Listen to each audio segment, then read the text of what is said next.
Buenas noches, profesor, compañeros. En esta unidad nos tocó ver el tema de los vectores.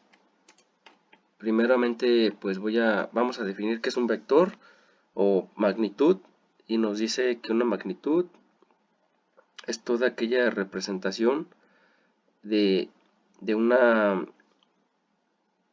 que tiene, se caracterizan por tener dirección, por tener un sentido y por tener una magnitud. Ejemplo, se divide en escalares y vectoriales. Las escalares son todas aquellas que pueden ser, que pueden representar alguna cantidad. Ejemplo, la distancia, pues se le puede asignar cualquier valor, 10 metros, la temperatura, 40 grados. Y las vectoriales son las que tienen un sentido y una dirección. Obviamente, pues la dirección está representada por los grados que tenga de inclinación esta magnitud o vector, y la dirección pues es donde comienza este vector y donde termina. Obviamente se pone una flecha, pues eso nos indica el sentido. Entonces entonces con eso sabemos que cualquier magnitud o vector pues se caracteriza por tener esas tres características, que son una magnitud, una dirección y un sentido. También nos menciona que los vectores se caracterizan o se identifican de tal manera que a toda la letra, por ejemplo, si es un vector A, un vector B, un vector C, no sé, cualquier letra, se le caracteriza por colocar en una línea horizontal, una flecha horizontal sobre la letra. Ya con eso nos indicamos de que es un vector y que representa, y si está entre las líneas paralelas esta letra, pues nos indica que es un valor absoluto, ¿no? Esa es la manera como vamos a encontrar los vectores nosotros, y estas son las características principales de estos vectores. Bien, en los ejercicios pues vamos a ver algunos que yo estuve resolviendo. Sí, también nos indica que cómo vamos a resolverlos. De lo que estuve leyendo, pues nos indica que se pueden leer, se pueden resolver gráficamente o analíticamente, pero para esto hay pros y contras para los dos métodos. Gráficamente, bueno, a mí me pareció muy buena idea gráficamente, porque tienes una idea, se me hacía como que yo tenía una idea mejor de cómo representarlos en el plano cartesiano, ¿no? Pero sí, es lo que estuve viendo, que si no utilizas bien el transportador o la regla, pues no te va a dar el resultado correcto. Entonces tienes que utilizarlo, es decir, una desventaja, tienes que utilizarlo bien. Y en el método analítico, pues siempre te va a dar el resultado correcto, siempre y cuando apliques las fórmulas correctas. Bueno, sí, pues tiene pros y contras. En unos ejercicios que vi, por ejemplo, el método del paralelogramo, el método del paralelogramo pues no es más que trazar una línea perpendicular en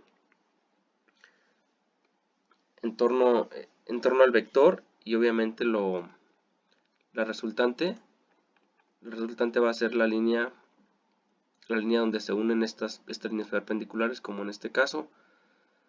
Aquí también hay otro método que se llama método del triángulo, y por lo que estuve leyendo e investigando, pues también le dicen con la cabeza, que no es más que poner o adicionar el vector que vamos a sumar, poner la cola de este vector en la cabeza del primer vector, y así ya vamos a poder hacer la adición. Después unimos por medio de una línea imaginaria el origen del primer vector con la cabeza del segundo vector, y eso nos va a dar pues la resultante o la magnitud de este vector. Eso es para el método del triángulo. Bueno, aquí en este ejemplo, bueno, yo lo hice analítico y después lo representé en la gráfica utilizando este teorema. Nosotros aquí, pues como había dicho, tenemos dos vectores, los cuales tienen sentido y dirección y magnitud.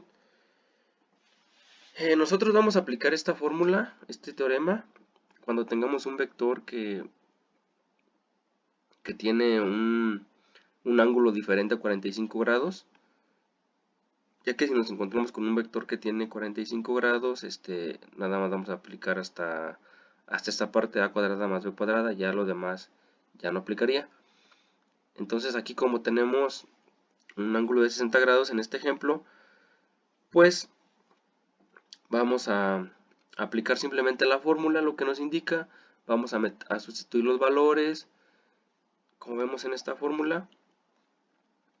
El coseno de 60 pues es 5, lo elevamos al cuadrado, obtenemos la raíz cuadrada, hacemos las sumas y todo nos da 37.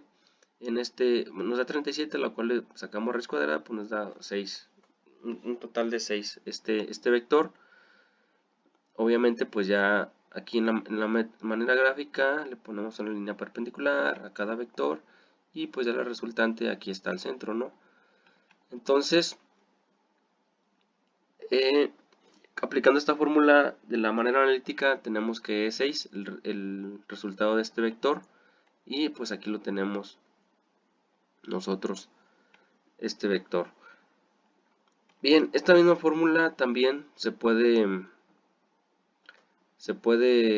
aplicar cuando es la resta. Cuando es resta, simplemente vamos a cambiar el signo a negativo. Obviamente sustituimos todos los valores de este teorema, y como vemos, pues prácticamente sí nos da lo que es la mitad una vez que restamos. Es el mismo ejemplo, solamente aquí es suma, aquí resta, pues obviamente nos da la mitad. Y también hay que saber que la resta de un vector en la manera gráfica siempre se representa en la línea más corta, que va de la cabeza del vector A al vector B. Entonces aquí esta es la manera, y obviamente pues como vemos en la imagen gráficamente, también vemos que pues es prácticamente la mitad de lo que es la resultante cuando es la sumatoria. Aquí vemos que es la mitad.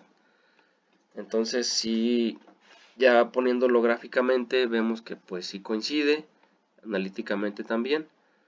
Entonces esa es un ejemplo, ¿no? Por aquí vimos otros ejemplos por soluciones por método de componentes. Simplemente también es una fórmula, la cual hay que aplicarla. Creo que es bastante sencilla. Con esto podemos hacer sumas, restas de los mismos vectores. Y como vemos aquí, nos pide calcular lo siguiente en este vector. A veces nos lo dan así nada más, entonces nosotros tenemos que enumerar el plano cartesiano, y poner empezar a calcular los componentes o las coordenadas. Aplicamos la fórmula que está aquí y ya obtenemos la coordenada de donde se va, de la resultante. Entonces ya si nosotros lo queremos conocer gráficamente, pues únicamente vamos a hacerlo de tal manera que la resultante pues nos tiene que dar, haciéndolo gráficamente nos tiene que dar igual que por este método analítico. Entonces, revisando esto, pues vemos que debe de coincidir, ¿no?, lo gráfico con lo analítico, si no pues obviamente está mal. Entonces esta también es otra fórmula, una manera de conocer dónde termina la resultante o dónde se ubicaría la resultante del vector, de conocer la magnitud. Entonces también nos dice que también otro ejemplo que hay, para conocer los vectores, bueno, cuando vemos el producto de un vector por un número, simplemente que le vamos a, aquí como habíamos dicho, se representa por la letra A o B, o no sé la letra que represente, con una línea horizontal sobre ella. Nos dice que cuando multiplicamos el producto de un vector por un número, tiene el mismo sentido, obviamente, si el número por el que vamos a multiplicar, que es un número real, es positivo, va a tener el mismo sentido. Si tiene un número negativo este número, si por ejemplo es -1, aquí pues va a ser negativo el sentido del vector. Y si se multiplica por un medio, obviamente pues es la mitad del vector y va a ser, depende según si el número positivo o negativo.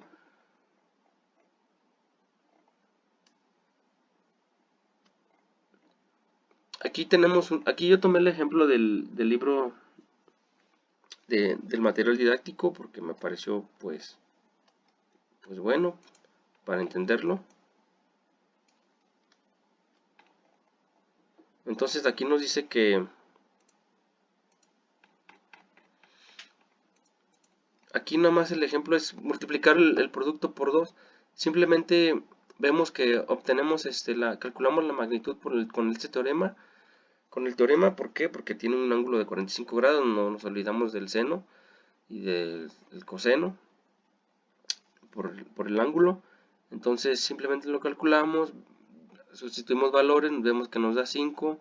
Si lo multiplicamos el vector por un número real, que en este caso es 2, obviamente vamos a hacer el mismo procedimiento, vamos a sustituir, vamos a utilizar el teorema para calcular la magnitud y simplemente nos vamos a dar cuenta que es 10. Entonces, si está correcto, es nada más este ejemplo es para ver, entenderlo mejor. Y gráficamente vemos efectivamente que el vector, que el vector al vector 2A, pues obviamente el 2A es el doble del vector A, entonces aquí lo vemos gráficamente. Igual aquí vemos aquí vemos la magnitud que tiene este vector A y la magnitud que tiene el 2A. Entonces, obviamente es correcto.